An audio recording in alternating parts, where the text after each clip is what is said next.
शीतलपुर नाम के गांव में साधना अपने दो बेटों के साथ रहती थी।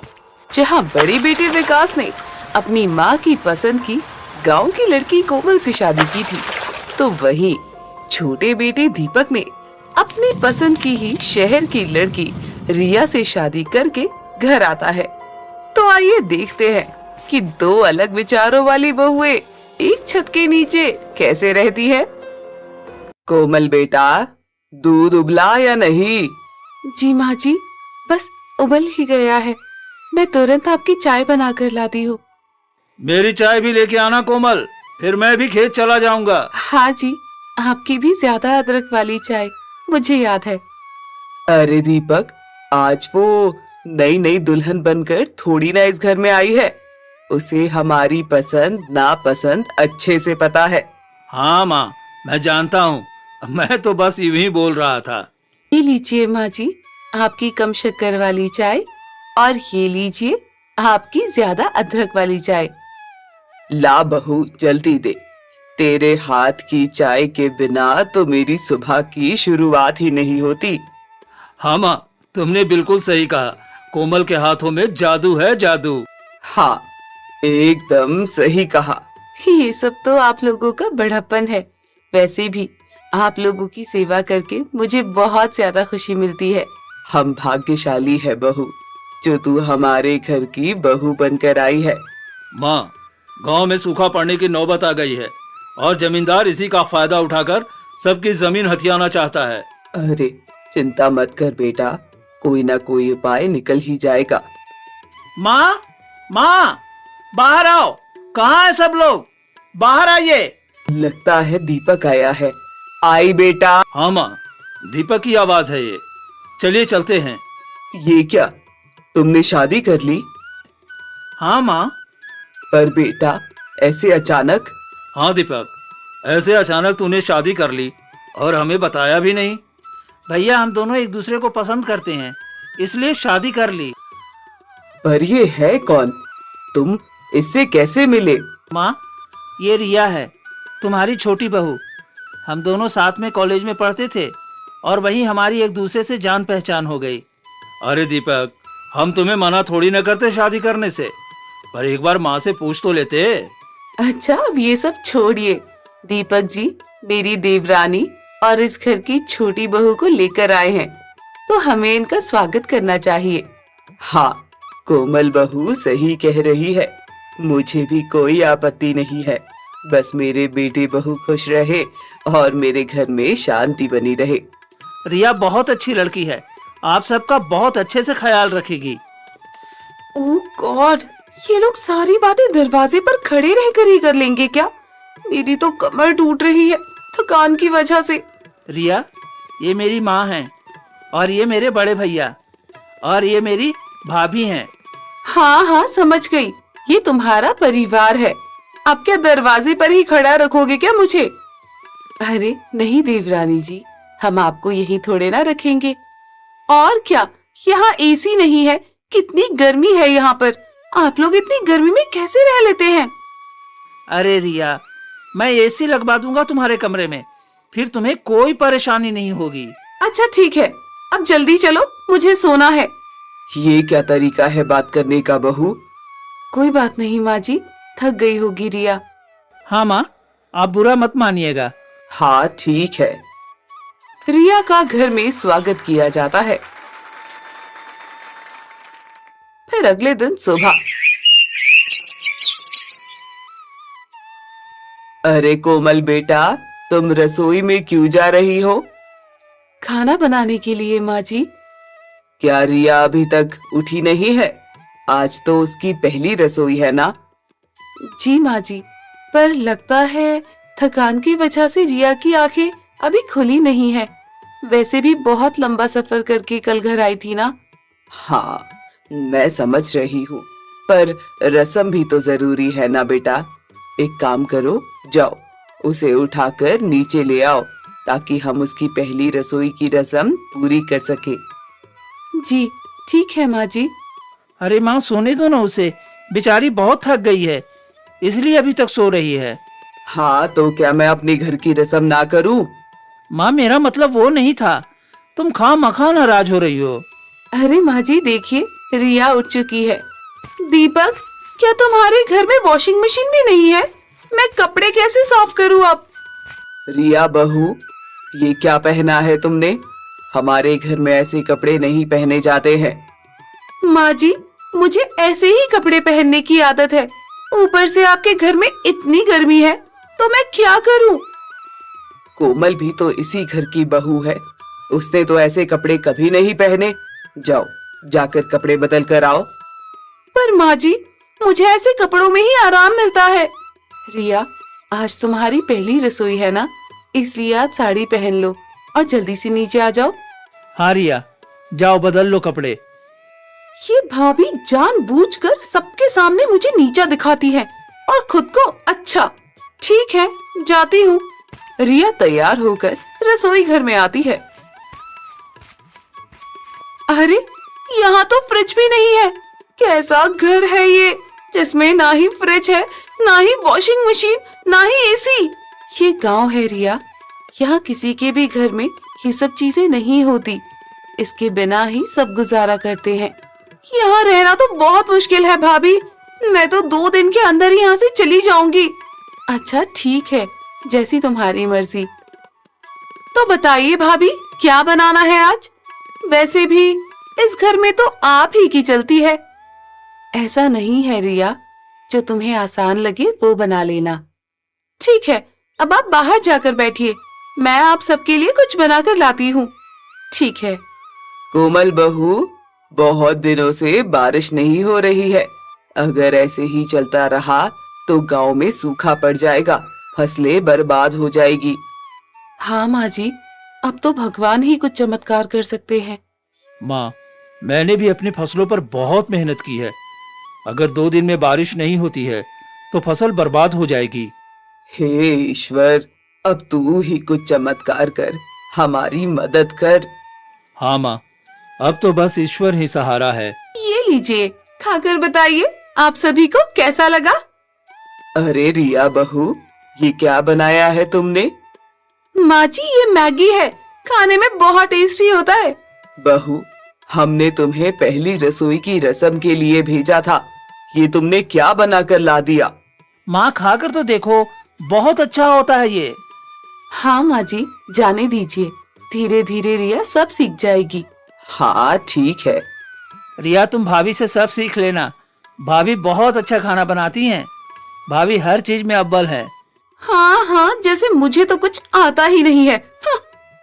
हाँ ठीक है, मैं सीख लूंगी। ठीक है माँ, मैं जा रहा हूँ। आज मुखिया जी के घर सभी लोग मिलने वाले हैं, इस समस्या पर बात करने के लिए। ठीक है बेटा, जाओ। इसलिए तो मैं बोल रही हूँ कि आप लोग भी मेरे और दीपक के साथ शहर चलिए, वहाँ इन सब चीजों की कोई परेशानी नहीं होगी। नहीं रिया बहू, हम अपने पुरखों की धरोहर को छोड़कर कभी नहीं जाएंगे। हाँ रिया, खेती मेरे खून में बसी है, मैं इससे दूर नहीं हो सकता हूँ और इस गांव की मिट्टी में अलग ही सुकून मिलता है। पर यहाँ तो सुख सुविधा की कमी है। अरे कोई फायदा नहीं है रिया, मैंने इन लोगों को बहुत बार बोला है, पर ये अपना गांव छोड़कर कहीं नहीं जाने वाले हैं। हाँ तो कैसे चले जाए? अब सब तेरे जैसे तो नहीं होते ना कि पढ़ लिख कर शहर में ही बस जाए। माँ, आप जानती है ना, मैंने शहर में नौकरी पाने के लिए इतनी मेहनत की है। हाँ माँ जी, आप देवर जी को कुछ मत बोलिए। वैसे भी इंसान को जहाँ सुकून मिले वहीं रहना चाहिए। भाभी, एक आप ही तो हैं इस घर में जो मुझे समझती हैं। लो, शुरू हो गई भाभी की एक्टिंग, और ये आया बड़ा भाभी का चमचा बनने। हाँ। ठीक है, जाओ, जिसे जहाँ रहना है रहो। भाभी, यहाँ पार्लर कहाँ है? यहाँ पार्लर तो नहीं है रिया। क्या? यहाँ पार्लर भी नहीं है? ओह गॉड, मेरा तो यहाँ रहना नामुमकिन है। अरे रिया, चिंता मत करो, हम जल्द ही शहर वापस चले जाएंगे। ऐसी बात नहीं है रिया, बोलो तुम्हें किस चीज की जरूरत है, मैं घर में ही सब कर दूंगी। वैसे भी घरेलू नुस्खे सबसे अच्छे होते हैं। नहीं भाभी, मुझे अपने चेहरे के साथ कोई छेड़खानी नहीं करनी है।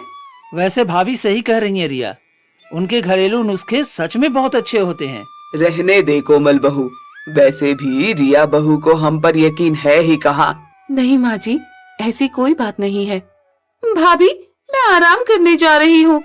वैसे भी मैं आपकी जैसी कभी बन ही नहीं सकती हूँ ना। शाम में विकास मुखिया से बात करके घर वापस आता है। क्यों जी, क्या हुआ? आपका चेहरा उतरा उतरा क्यों है? क्यों बेटा, क्या हो गया?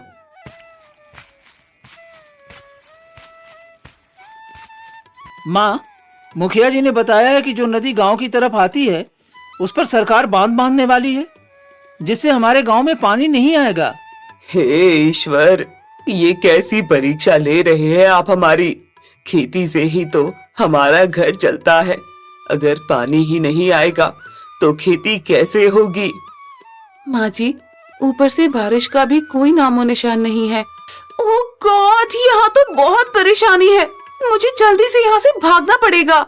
माँ, दीपक कहाँ है? मुझे उससे बात करनी है। कल मैं खुद सरकारी दफ्तर जाकर बात करना चाहता हूँ। भैया, वो तो अपने दोस्तों से मिलने गया है। पता नहीं कब तक आएगा। अच्छा ठीक है, आ जाने दो, मैं बाद में बात कर लूंगा उससे। मुझे तो बहुत चिंता हो रही है।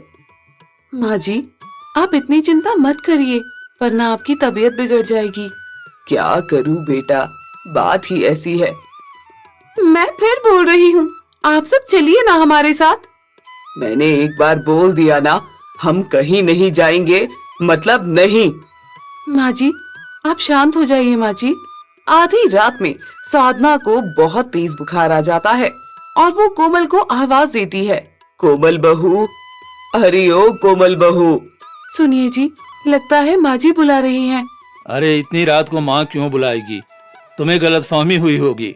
नहीं नहीं, माँ जी ने सच में बुलाया है। चलिए ना, देख कर आते हैं। ठीक है, चलो फिर। माँ जी, आपने बुलाया? क्या हुआ? सब ठीक तो है ना? देखना बहू, मुझे क्या हो रहा है, बहुत ठंड लग रही है। अरे माँ जी, आपको तो बहुत तेज बुखार आ गया है। हे ईश्वर, ये क्या हो गया है माँ जी को? माँ, मैं वैद्य जी को लेकर आता हूँ। बहुत रात हो गई है बेटा, कल सुबह चले जाना। नहीं माँ, मैं अभी ही जाऊंगा। तुम्हें ऐसे बुखार में रात भर थोड़ी ना छोड़ सकता हूँ। हाँ जी, जल्दी जाइए। और सुनिए, देवर जी और रिया को भेज दीजिएगा यहाँ। ठीक है, मैं उन्हें बोलते हुए चला जाऊंगा। माँ जी, आप चिंता मत कीजिए, आपको कुछ नहीं होगा, आप जल्दी ही ठीक हो जाएंगी। हाँ बहू, मैं जानती हूँ, तू मुझे कुछ नहीं होने देगी। माँ, तुम्हें क्या हो गया? भैया आए थे अभी, बोले तुम्हें बुखार आ गया है बहुत तेज।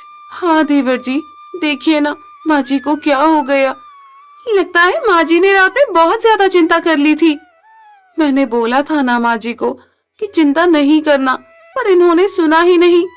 भाभी, भैया अभी तक वैद्य जी को लेकर नहीं आए। आप तो जानते हैं ना देवर जी, वैद्य जी का घर दूर है। क्या मतलब है?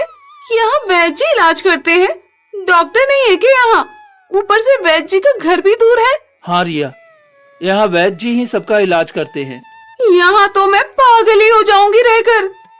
रिया, ऐसे माहौल में तो कम से कम ये सब बातें मत करो तुम। भाभी, मैंने कुछ गलत तो नहीं बोला ना? वैद्य जी आ गए। वैद्य जी, जल्दी से मेरी माँ को देखिए ना, उन्हें क्या हो गया है। हाँ, आप लोग जरा पीछे हटिए, मैं देखता हूँ इन्हें। अरे इन्हें तो बिच्छू काटा है। आपने इनके पैर नहीं देखे हैं क्या? बिच्छू? बिच्छू कैसे काट सकता है माँ को? आपका क्या मतलब है वैद्य जी? बिच्छू? बिच्छू कैसे आ सकता है घर में? माँ जी कहीं बाहर तो नहीं गई थी? वैद्य जी, मेरी माँ ठीक तो हो जाएंगी ना? उन्हें कुछ होगा तो नहीं ना? वैद्य जी, देखिए ना माँ जी बेहोश हो गई है। हाँ, क्योंकि जहर इनके शरीर में फैल रहा है। आप जल्दी से गर्म पानी लाइए और जंगल से जड़ी बूटी लानी होगी आप लोगों को, उसी से इनका इलाज हो सकता है। रिया, तुमने तो इन सब के बारे में पढ़ाई की है ना, तो तुम जाकर लेते आओ। इतनी रात को मैं जंगल जाऊंगी? मैं क्या इन लोगों को पागल लगती हूँ? क्या सोच रही हो रिया? दीपक, मैं इस जंगल के बारे में नहीं जानती हूँ, मैं रास्ता भूल जाऊंगी। देवर जी, आप चिंता मत कीजिए, मुझे उन जड़ी बूटियों के बारे में पता है, मैं उन्हें लेकर आती हूँ। भाभी, आप इतनी रात में जंगल जाकर अपनी जान क्यों खतरे में डाल रही हैं? अगर माँ जी की जगह तुम भी होती ना, तो भी मैं यही करती। तुम माँ जी के लिए गर्म पानी करो, तब तक मैं जड़ी बूटी लेकर आती हूँ। भाभी तो सच में बहुत अच्छी हैं। नहीं भाभी, मैं भी आपके साथ चलूंगी। पानी दीपक गर्म कर देंगे। हाँ ठीक है, मगर आप लोग संभल कर जाना।